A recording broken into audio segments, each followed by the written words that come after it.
గురుగారు, lady Aghori and Srivarshini గత కొంతకాలంగా వీళ్ళిద్దరి గురించే చర్చ అయితే నడుస్తూ ఉంది.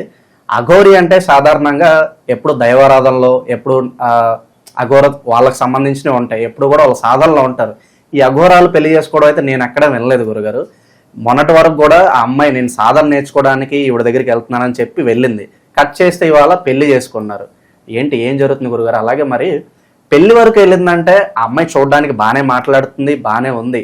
మరి ఏమన్నా వశపరచుకోవడం కానీ, మందు పెట్టడం కానీ పెట్టారంటున్నారు. మరి నిజంగా ఈ మందు పెట్టడం లేదా వశీకరణకు అంత పవర్ ఉందంటారా?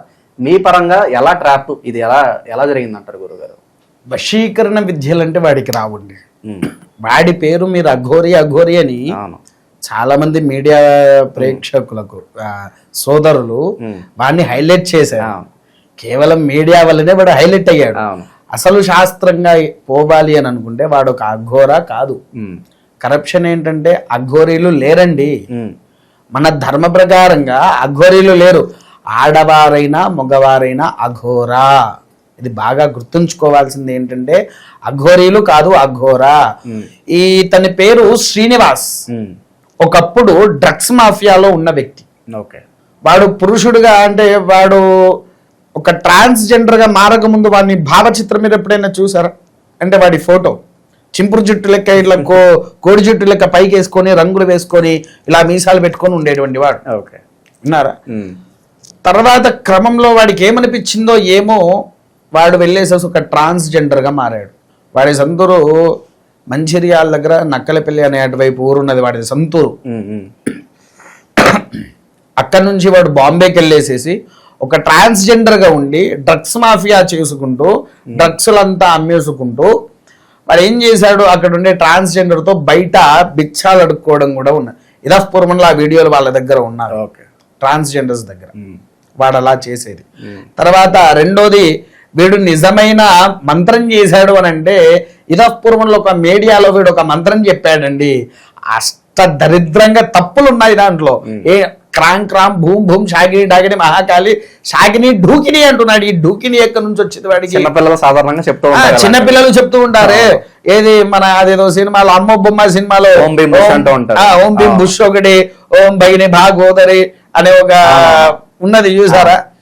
అలాంటివి పట్టుకొని వీడేదో వచ్చాడు జనాల దగ్గరకు వచ్చేసరికి వాడు ఇంకొకటి, వాడు ఒంటి మీద ఉన్నది చితాభస్మం అయితే కాదు.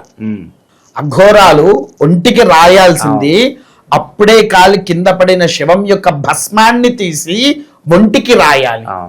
వాడు ఒంటికి రాసుకునేదే చితాభస్మము. చితాభస్మం అంటే ఒక శవం నుంచి పడే భస్మం. అదే వాడి దగ్గరికి వెళ్ళి చూడండి, సంపూర్ణంగా పౌన్స్ పౌడర్ వాసన వస్తూ ఉంటది. అవునా కాదా?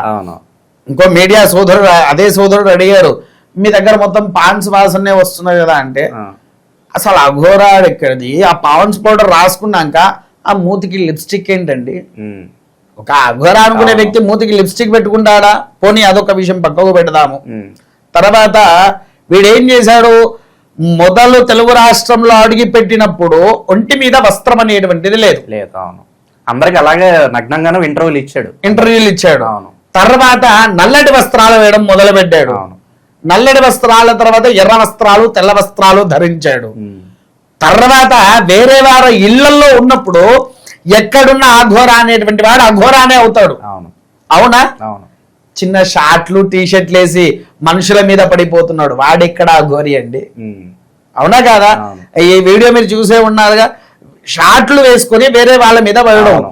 ఇంకొకటి అఘోరా అని పేరు చెప్పుకుంటూ బంట వండుకుంటా డాన్స్ చేస్తూ ఉన్నాడు వాడు. అవునా?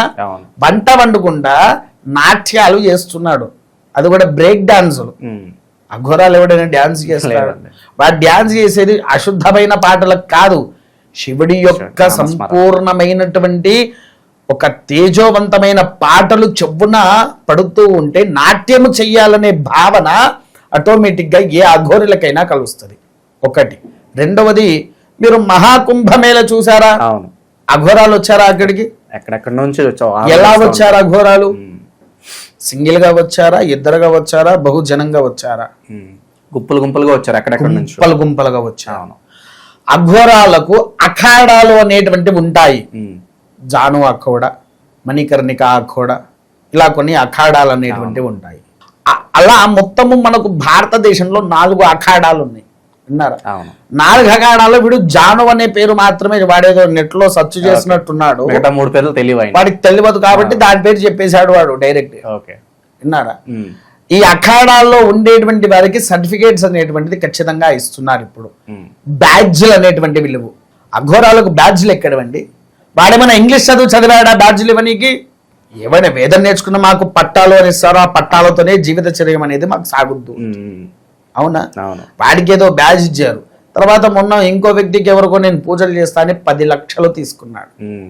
వాడు నాకు తెలిసి, మీకు ఇంకో విషయం చెప్పడం మర్చిపోయినా, అఘోరి అనే వ్యక్తి ప్రారంభంలో తెలంగాణకు వచ్చినప్పుడు మొదలు వేములవాడ దర్శనానికి వెళ్ళాడు. వేములవాడ దర్శనం చేసుకున్నాక వేములవాడలో ప్రసిద్ధి గావించినటువంటి ఒక మసీదు ఉంటది ఆలయంలోని లోపల. దీన్ని కూల్చేయాలని చెప్పి పట్టుకొని కూర్చున్నాడు.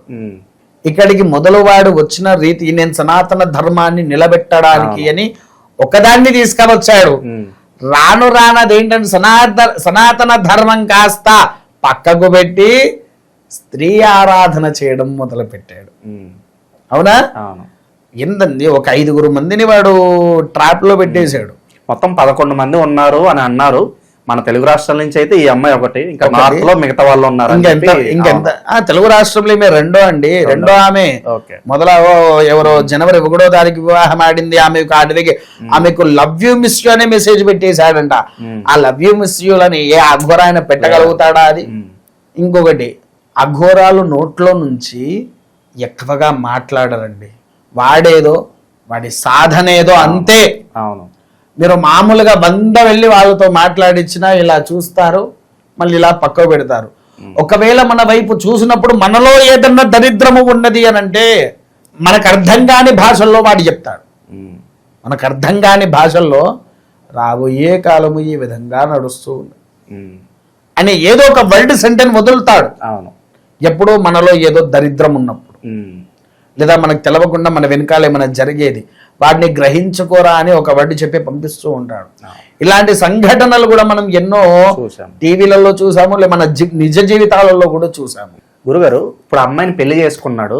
ఇప్పుడు అసలు వాదన ఏంటంటే వశీకరణం చేశాడు, లేదంటే ఏదో మందు పెట్టాడు అని చెప్పి చాలా మంది అంటూ ఉన్నారు. మరి వాస్తవాలు ఏంటి, నిజంగా అది జరిగిందంటారు? వశీకరణం కాదండి, అదే దాని దగ్గరికి వస్తున్నా. వశీకరణం కాదు, వాడేంటంటే బయట ఇలా ట్రాన్స్జెండర్ గా ఉన్న తర్వాత కొంతమంది ట్రాన్స్జెండర్లకు మందు ప్రయోగాల గురించి బాగా తెలుసు. ఓకే, మందు అంటే మరుగు మందు అని అంటారు.